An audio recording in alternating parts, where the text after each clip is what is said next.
রমজানে বেশি বেশি সদকা করবেন, বেশি বেশি সদকা।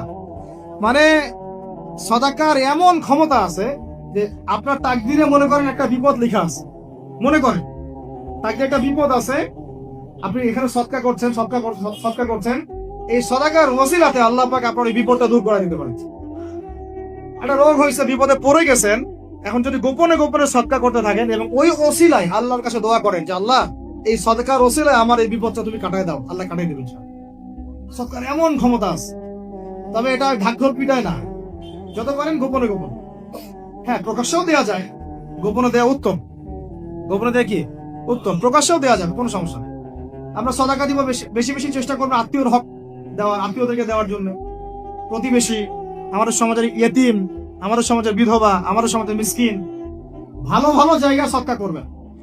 ঢাকা শহরে দেখা যায় অনেক সময় আমরা গাড়ি নিয়ে যাই, গাড়ির সামনে গ্লাসে নক করে টাকা যাচ্ছে, আল্লাহর ওয়াস্তে কিছু দেন। কে জানি এই হাদিসটা ভিক্ষুকদেরকে শিখাইছে। কোন হাদিস জানেন?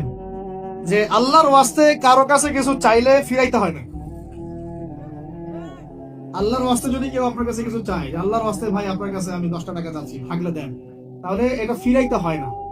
বেচারা আল্লাহর ওয়াস্তে চাইছে, আমি ফিরাবো কেন? আল্লাহর দোহাই দিছে। তো প্রত্যেকটা ভিক্ষুক দেখবেন চায় আল্লাহর ওয়াস্তে দেন, সেটা নিয়ে গাঁজা খাক আর কি করে করবো, আল্লাহর ওয়াস্তেই চাচ্ছে।